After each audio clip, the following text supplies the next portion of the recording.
Et bonjour et bienvenue dans cette nouvelle vidéo. Aujourd'hui, je vais vous présenter ReviOS.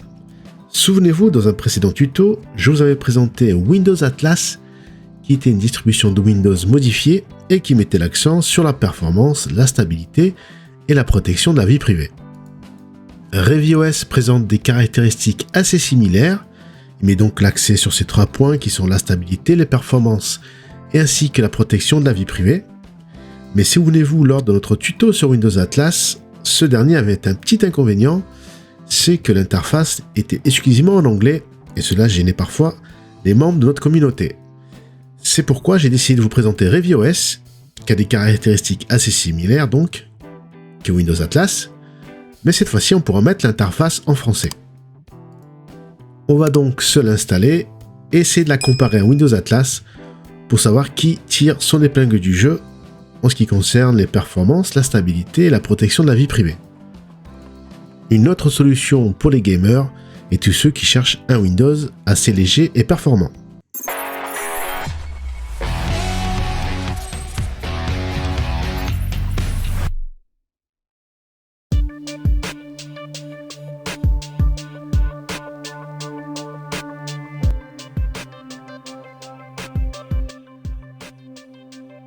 Première chose, on va se rendre sur le site officiel de ReviOS et comme d'habitude, je vous mets toujours les liens en description.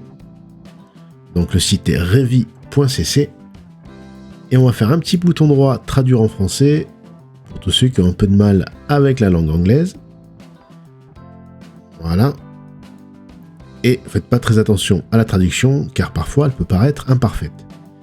Mais on voit que dès l'introduction, ils mettent l'accent sur la grosse communauté qui soutient ReviOS et qui soutient le projet. Donc ça, c'est très bien. Un coup de projecteur également sur les performances, les stabilités et la compatibilité améliorée. Et le but principal étant les joueurs, donc on a bien vu que la cible c'est également les gamers, mais pas que, car on voit qu'ils s'intègrent également parfaitement au système bas de gamme. Si on descend plus bas, on a des pictogrammes qui remettent l'accent comme il faut sur la performance. Donc ReviOS tente d'accélérer le système en éliminant les tâches et les services redondants en arrière-plan sans sacrifier la stabilité. On a un volet également sur la confidentialité, donc ils ont retiré les applications et les services d'arrière-plan qui étaient trop intrusifs à leurs yeux. Et enfin un dernier picogramme qui met l'accent sur la stabilité. Donc en enlevant tout ça, bien sûr, la stabilité n'est pas mise de côté, bien au contraire, cela améliore grandement les performances de Windows. On termine toujours avec la grosse communauté mondiale qui permet de soutenir le projet gratuitement. Donc si vous avez des soucis, vous pouvez vous tourner vers eux, ils ont un Discord pour cela. Ou alors laissez-moi un petit commentaire et j'essaierai de répondre si j'en suis capable. Pour tordre le cou à toutes les fausses rumeurs, on va aller dans le côté juridique du site. Et on voit bien qu'il faut une clé de licence de Windows ainsi qu'une activation pour utiliser. Ce projet n'est pas affilié à Microsoft Corporation et Windows est une marque déposée de Microsoft Corporation. Et aucun de ces fichiers images n'est préactivé. Donc vous devez activer Windows et avoir une clé de licence si vous voulez l'utiliser pleinement. Bien sûr, vous pouvez la tester pendant quelques jours avant de mettre une clé de licence ou l'activer. Comme ça, cela vous permettra de juger cette distribution. De notre côté, pour la tester, on va utiliser VirtualBox, comme on a fait avec Windows Atlas. Comme ça, on pourra comparer dans les mêmes dispositions également. Donc, si vous voulez, vous pouvez utiliser VirtualBox pour la tester, ou alors tout simplement l'installer comme un Windows classique, en utilisant une clé USB bootable, et en l'installant après sur un disque dur. Si vous faites cela, faites très attention de bien sauvegarder toutes vos données qui étaient sur le disque dur, bien évidemment. C'est parti, donc on y va. On va tout d'abord télécharger le fichier ISO. Donc je me rends sur le site officiel. Sur la partie de droite, je choisis télécharger ReviOS. Et là, même sur la page téléchargement, ils nous disent Unlock, libérer le véritable potentiel de votre machine avec des performances optimisées, etc. Donc là, sur la page de téléchargement, si je descends un petit peu, vous avez deux versions, soit ReviOS Windows 11, soit ReviOS Windows 10. Avec les versions 22H2, que ce soit pour Windows 11 ou Windows 10. Nous, pour ce tuto, on va installer la version Windows 11, mais à la fin, pour comparer avec Windows Atlas, on prendra la version Windows 10 pour avoir les mêmes systèmes d'exploitation. Quelques remarques très importantes, une clé de licence de Windows Pro est requise pour activer toute version de ReviewOS, ça on vous l'a dit tout à l'heure.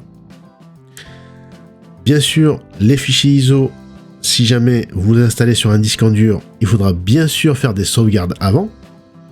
Voilà, bien sauvegarder vos données si vous décidez de l'installer sur un disque dur, etc., etc. Donc bien lire les remarques importantes. Donc pour ma part, je clique sur télécharger pour la version Windows 11. Je coche pour le captcha, voilà, les feux rouges, je valide. Et je clique sur le bouton bleu, click here to continue, et le bouton vert, obtenir le lien. Et ça nous renvoie sur le service Mega. Et il suffit juste de cliquer en bas à droite sur télécharger le bouton vert. Et comme ça, on va pouvoir télécharger le fichier ISO de ReviewOS, ici Windows 11. Le fichier ISO pèse environ 3,54 Go. Voilà, et après quelques secondes avec la fibre, je peux l'enregistrer dans mon dossier téléchargement. Et on va donc pouvoir procéder à l'installation de cela sur VirtualBox.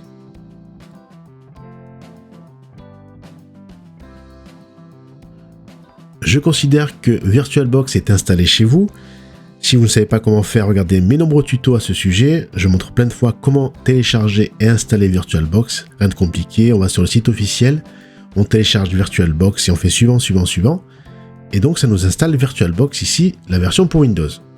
Une fois que c'est fait, vous cliquez sur Nouvelle pour créer une nouvelle machine virtuelle.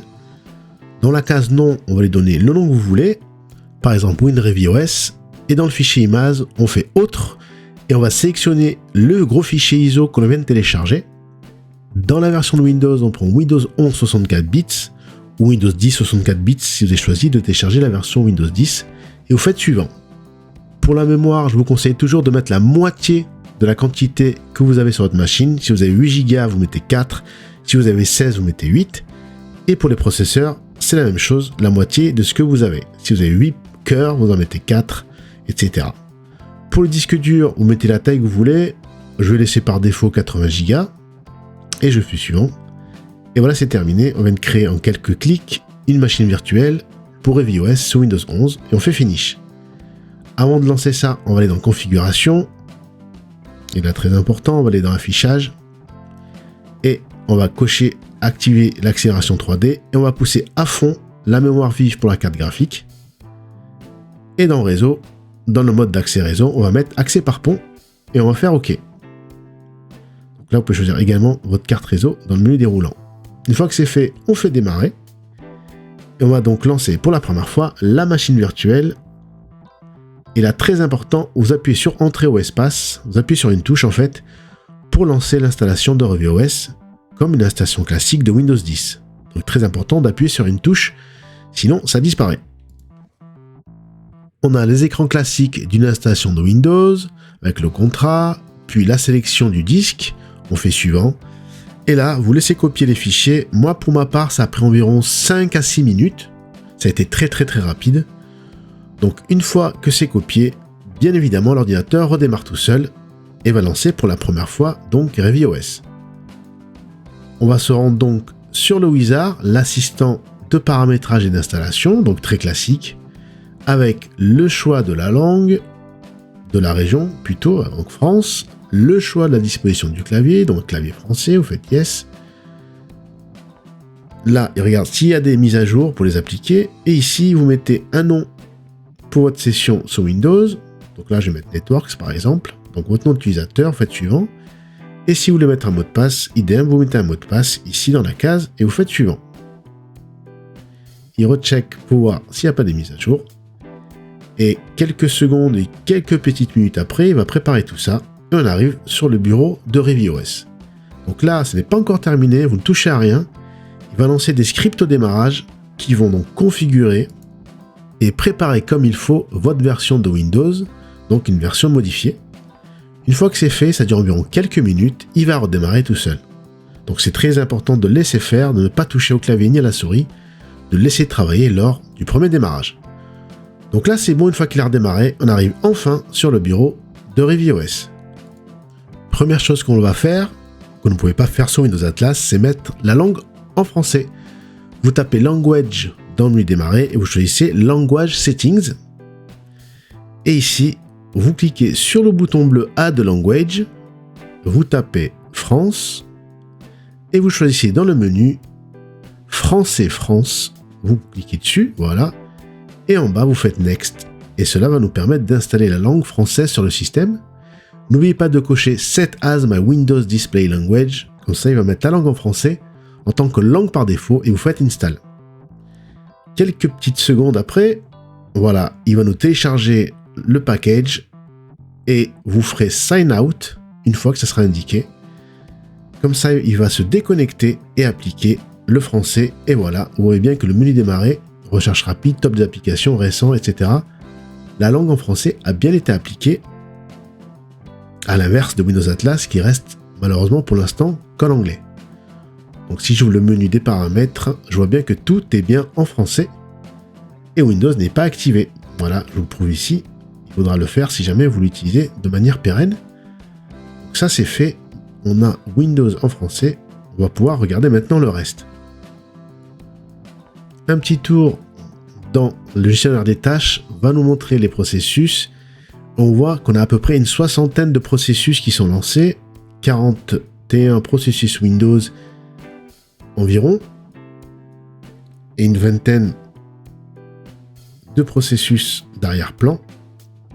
Et si je vais dans Performance, à gauche, je vois que j'ai environ donc 65 processus qui tournent.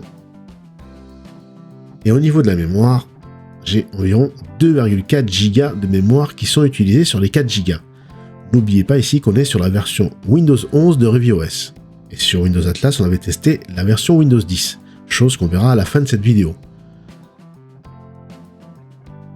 Donc je trouve également que l'utilisation du processeur est assez élevée, à peu près 60-70%, mais une fois que j'avais redémarré, l'utilisation du processeur avait baissé fort heureusement. Je pense que c'était dû au premier démarrage de ReviewOS. Sur le bureau, Revision Tool est un petit outil qui nous permet donc de configurer ReviewOS avec plusieurs catégories, sécurité, usabilité, performance, mise à jour et divers. Dans sécurité, par exemple, vous pouvez activer ou désactiver Windows Defender et par défaut les désactiver. Le contrôle utilisateur également, vous pouvez le désactiver. Donc il y a plein de choses à voir dans ce petit outil Revision Tool qui est disponible donc sur le bureau. Ça vous permet de peaufiner votre installation de ReviewOS comme vous voulez. Et bien évidemment, par défaut, ils ont déjà fait les choses comme il fallait. Mais si vous voulez, de votre côté, vous voulez réactiver des choses ou en désactiver, vous pouvez le faire grâce à cet outil sans ligne de commande. Je trouve ça fort sympathique. Dans l'usabilité, par exemple, on peut désactiver toutes les notifications de Windows. Ça, je vous le conseille, par exemple. Et dans Performance, on peut activer ou désactiver le Superfetch, qui permet de booster justement le chargement des programmes. Mais bon, avec un SSD maintenant, c'est grandement amélioré. Des optimisations au niveau du plein écran et pour les jeux également. Donc, je vous conseille de cocher également les optimisations pour les jeux. Les mises à jour, on peut carrément désactiver la page de Windows Update, ça aussi on peut le faire, et activer ou désactiver les mises à jour automatiques des pilotes. Et dans divers, vous avez d'autres possibilités, comme activer ou désactiver le mode d'hibernation, de mise en veille prolongée, etc. Donc ça, je vous laisse regarder, et si vous cliquez dessus, vous avez toutes les informations pour savoir à quoi correspondent justement ces critères. Donc un petit outil qui est bienvenu et qui permet encore plus donc de peaufiner, de configurer ReviewOS. Je trouve ça une très bonne idée d'avoir intégré ça à la distribution. Petit exemple, il nous conseille donc de désactiver le MPO, le Multiplane Overlay, car sur une nouvelle carte, ça peut nous faire des écrans noirs ou des plantages. Il nous installe un seul navigateur qui est Brave. Donc là, bien sûr, je le lance et je vois qu'il fonctionne. Voilà, ils ont pris Brave parce que lui aussi est vraiment tourné vers la confidentialité. Donc c'est pour ça qu'ils ont choisi ce navigateur. Ils n'ont pas pris Edge ou Microsoft Internet Explorer, bien évidemment. Et je vois que Brave fonctionne sans problème. Et si on va faire un tour dans le menu démarrer, ben je vois que je n'ai pratiquement rien, aucune application. Je n'ai vraiment rien, seulement les applications par défaut, le bloc-notes, la calculatrice, donc Brave qui a été installé. Et c'est tout, Paint, le terminal bien évidemment, et Xbox. Donc j'ai même pas une dizaine d'applications. Donc le menu démarrer a eu une grosse cure d'amaigrissement également, mais ça c'est encore mieux. Car si on n'installe que des jeux, ça peut être que bénéfique de tout supprimer, enfin tous ceux qui n'est pas indispensable au fonctionnement de Windows. Si je retourne dans les paramètres de configuration, je vois bien que c'est bien fonctionnel, qu'il y a bien une stabilité, que ça ne plante pas à chaque clic. Donc les paramètres sont bien là et on peut en configurer comme dans un Windows normal tous les paramètres qui sont associés à Windows, comme le mode jeu, les paramètres graphiques. Donc pas de souci, ça c'est bien en place et ça n'a pas été retiré. Les périphériques, les appareils Bluetooth, le réseau, l'internet, le Wi-Fi, etc. Tout est bien là. Et si on regarde l'espace qu'occupe la distribution, elle pèse environ 13 Go 5. 13 Go 5 sur votre disque dur.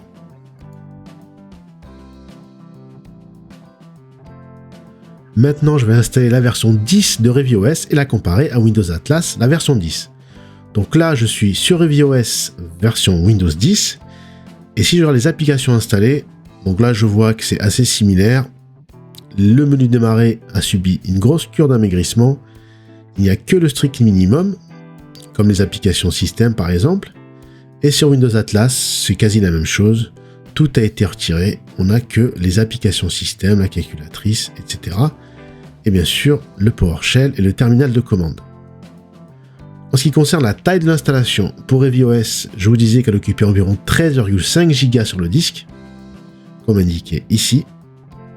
Et pour Windows Atlas, là, c'est le grand gagnant. La distribution n'occupe que 6,6 Go sur le disque. Donc là, c'est un gros point essentiel pour Atlas, qui est très léger par rapport à ReviOS. En ce qui concerne les performances, donc sur Windows 10, on va voir également que Windows Atlas est le grand gagnant par rapport à ReviOS. Donc si je vais dans l'onglet Performance, et je vois qu'il y a environ 56 processus qui tournent sur ReviOS, avec une utilisation de 1,5 Go de mémoire. Donc 56 processus et 1,5 Go de mémoire pour ReviOS sur Windows 10. C'est beaucoup moins qu'une version classique de Windows, une Windows classique qui n'a pas été modifiée. Donc 1,5 Go de mémoire. Mais vous allez voir qu'avec Windows Atlas, là aussi je trouve que c'est le grand gagnant par rapport aux performances. Car Windows Atlas a très peu de processus qui tournent en tâche de fond par rapport à Windows classique. Et moins que ReviOS. Si on va dans l'onglet performance, on dénombre seulement 38 processus qui tournent en tâche de fond, pour une utilisation de 570 MB de mémoire, soit à peine 0,6 Go de mémoire vive utilisée. Je trouve que c'est une grande performance pour Windows Atlas.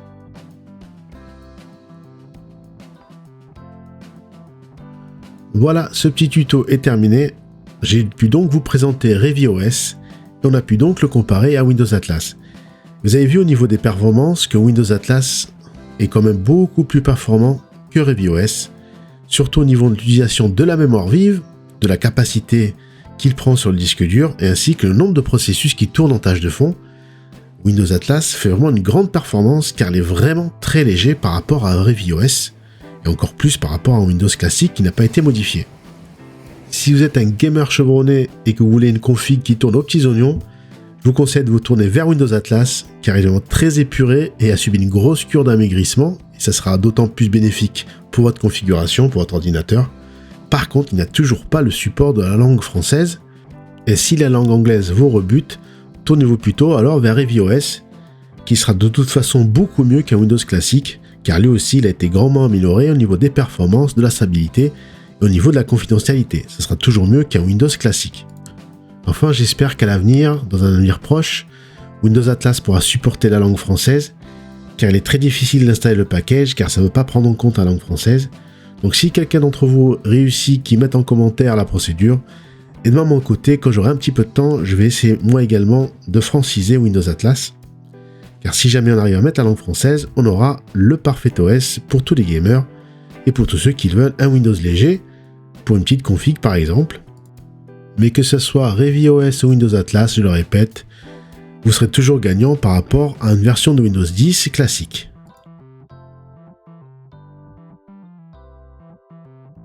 N'oubliez pas de laisser un pouce bleu si la vidéo vous a plu, de vous abonner si ce n'est pas encore fait, et d'activer la cloche de notification pour ne rater aucune de mes vidéos. Merci et à bientôt pour une prochaine vidéo.